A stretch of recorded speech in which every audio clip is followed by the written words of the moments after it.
Avanzamos más en el estudio de cada porción de la Torá y llegamos a la sección que comprende del capítulo 23 versículo 1 al capítulo 25 verso 18 del Sefer Bereshit, el libro del Génesis. En Parashá Hayei Sara, que, aunque se habla de la muerte de la esposa de Abraham, el título significa las vidas de Sara. Y es que el gran misterio que nos revela esta porción, en tan solo sus primeros 3 versículos, es que la vida es una especie de quiasmo, cuyo axis central es la tumba. Pero otra situación muy sensible que vemos en esta parashá es que la Torá solo dedica 3 versículos a la muerte y entierro de Sara, mientras que le dedica más de 15 versículos a la negociación de la tumba, la cueva de Macpela. Pero esto tiene una explicación prevista por Dios desde hace más de 3000 años, pues en el año 2017, la UNESCO declara patrimonio palestino a la ciudad de Hebrón, y a la cueva de Macpela la declara propiedad islámica. Por eso, en esta parashá se detalla ampliamente la negociación de la compra de esta cueva por parte de Abraham para dejar un testimonio histórico y documentado de que la cueva de Macpela fue adquirida a precio de dinero, por lo tanto, es propiedad de los herederos de Abraham. Y es que el tema de la pertenencia de la tierra prometida ha sido una constante, no solo en la historia bíblica, sino también en la historia universal. Por eso, también en esta misma parashá, Abraham le pide a su siervo Eliezer que vaya a Mesopotamia a conseguirle esposa a su hijo Isaac, y le hace jurar por su descendencia de que no vaya a permitir que su hijo Isaac se case con una mujer cananea. Esto es porque Eliezer y su familia eran de Damasco y tenían la intención de casar a su hija con Isaac, y Abraham advierte esto, precisamente por lo mismo, por el derecho futuro de propiedad y posesión de la tierra prometida. En este Shabbat de Hayei Sara vamos a poder comprender cómo nuestras acciones en la Torá van a repercutir en el presente y van a impactar en el futuro. Pero también vamos a darnos cuenta cómo Dios nos evalúa en 3 áreas: cómo fuiste en lo individual, como persona; cómo fuiste con tu pareja, tu familia y tus seres queridos; cómo fuiste en lo colectivo, qué impacto social tuviste. Al comienzo de la porción dice, Génesis 23:2, y murió Sara en Kiriat Arba, que es Hebrón, en la tierra de Canaán, y vino Abraham a hacer duelo por Sara y a llorarla.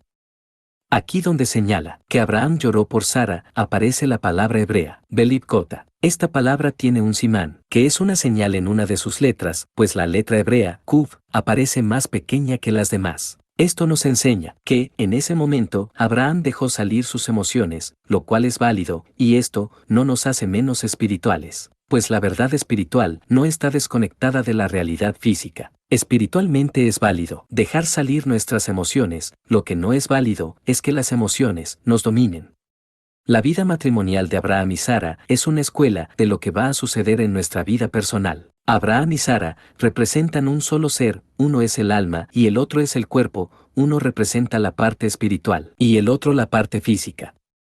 Cuando Dios le dice a Abraham, sal de tu tierra y de tu parentela, y ve al lugar que yo te mostraré. Hasta ese momento, la tierra de Canaán no era aún la tierra prometida. Se convierte en la tierra prometida hasta que Abraham llega a ese lugar. A partir de ahí, podemos ver el tipo de protagonismo que ocupa Sara. En todo lugar donde llegaban, Abraham levantaba un altar y proclamaba el nombre de Dios, y Sara le daba seguimiento a la gente que llegaba a escuchar a Abraham. Mientras que Abraham levantaba un altar, Sara levantaba una tienda especialmente para atender y enseñar a la gente.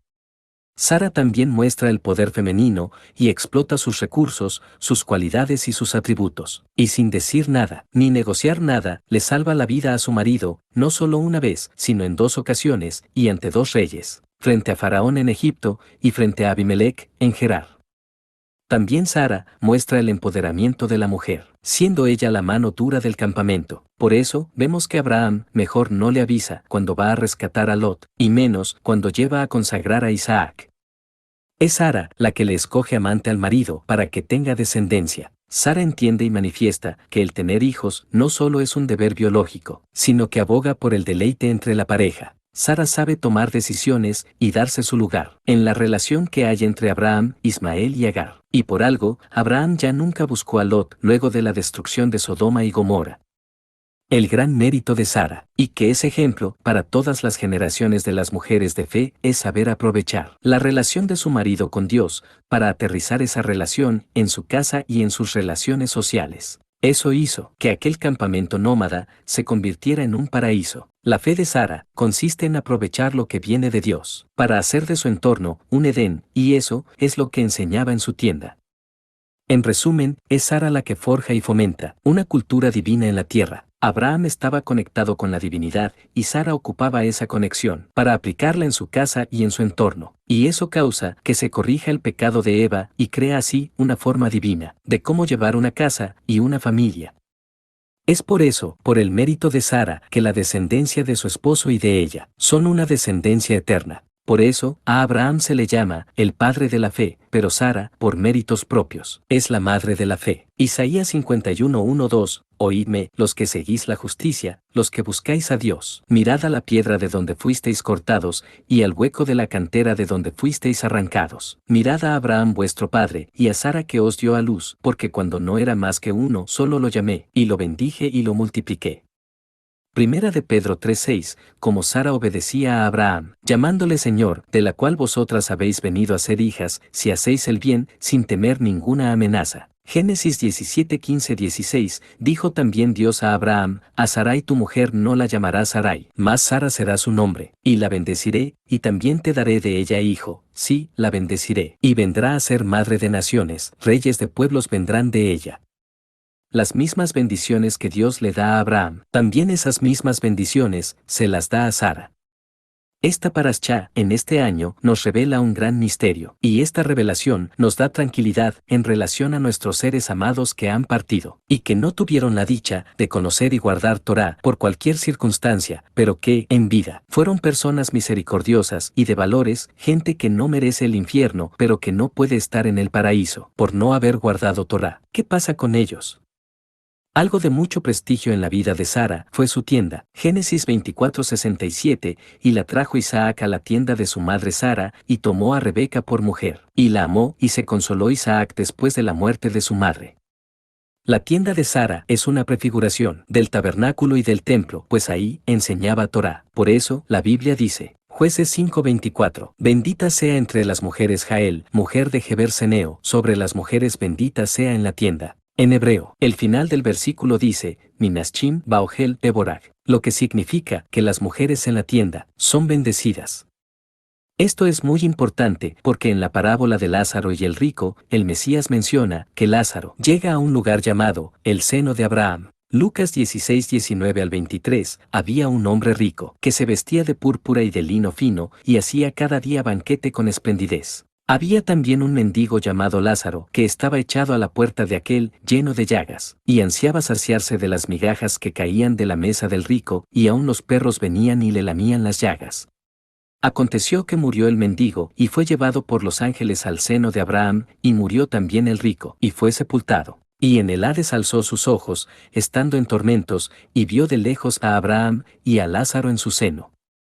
Nótese aquí dos cosas. El Mesías no le llama a aquel lugar el paraíso, le llama en dos ocasiones el seno de Abraham.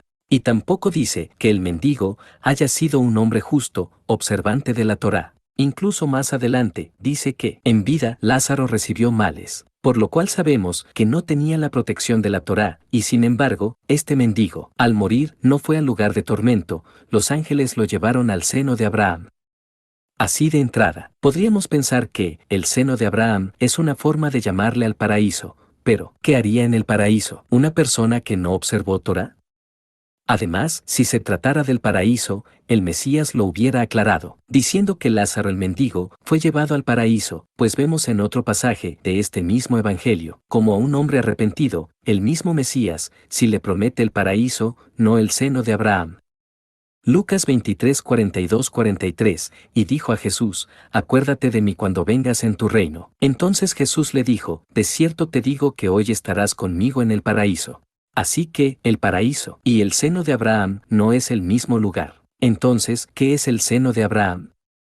En la traducción del griego, seno, es la palabra Strong 2859, kolpos, que se refiere a la parte superior del pecho, donde la prenda se doblaba, formando de manera natural un bolsillo que se llamaba el seno. Es decir, hoy en día, el bolsillo de una camisa o playera que va a la altura del pecho del lado izquierdo, se le llama seno, pero también se refiere a un área que es sinónimo de la intimidad, unión.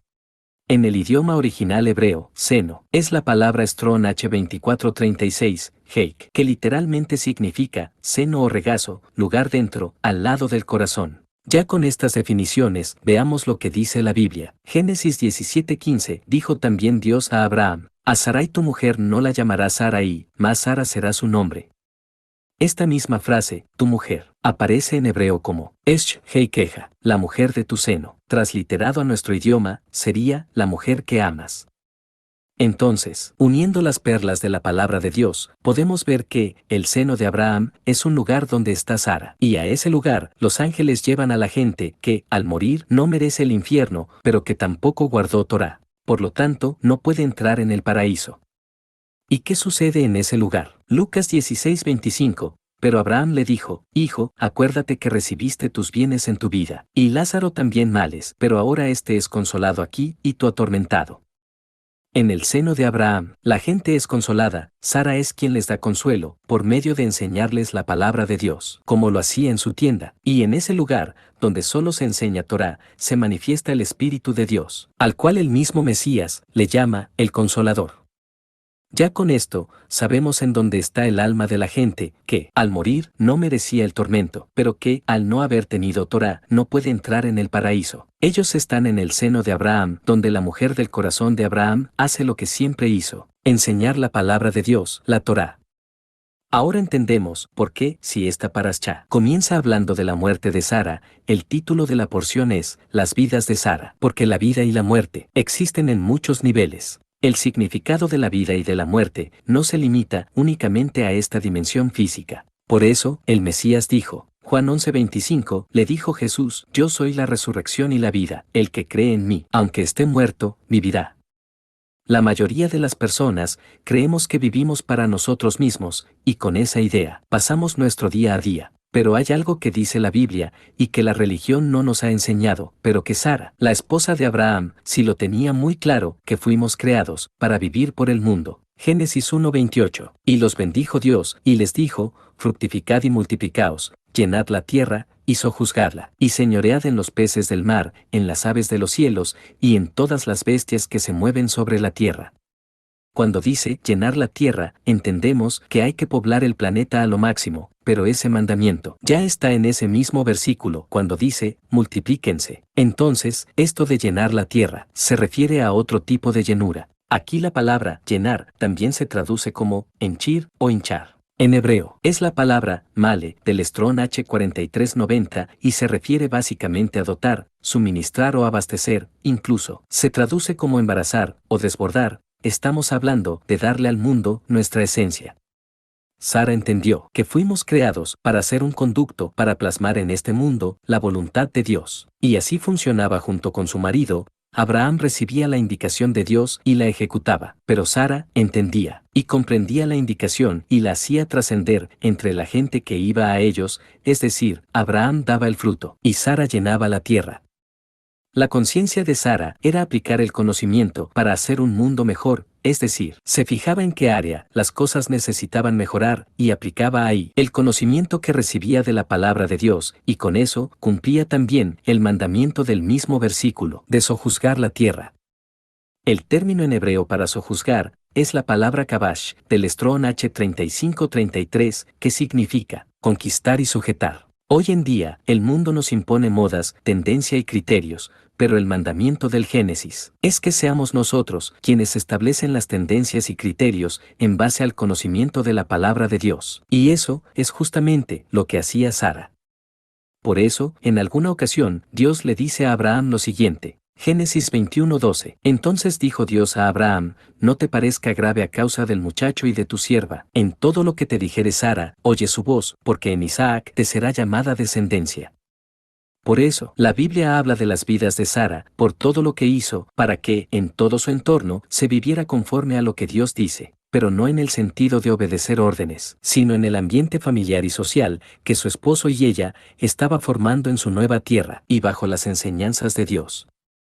Ahora podemos entender por qué Abraham, siendo un extraño, era un tipo respetado por todos los reinos cananeos, porque su vida familiar y social generaba un ambiente distinto, pues se basaba en la Torá, y por eso también se le conoce como un gran anfitrión. Sara hizo de su núcleo familiar y de su entorno social un paraíso, dándole seguimiento a la gente que acudía a ellos, enseñándoles y guiándoles en su camino de fe. Y esa labor que nadie más había hecho antes, y que muy pocas personas hacen hasta hoy en día.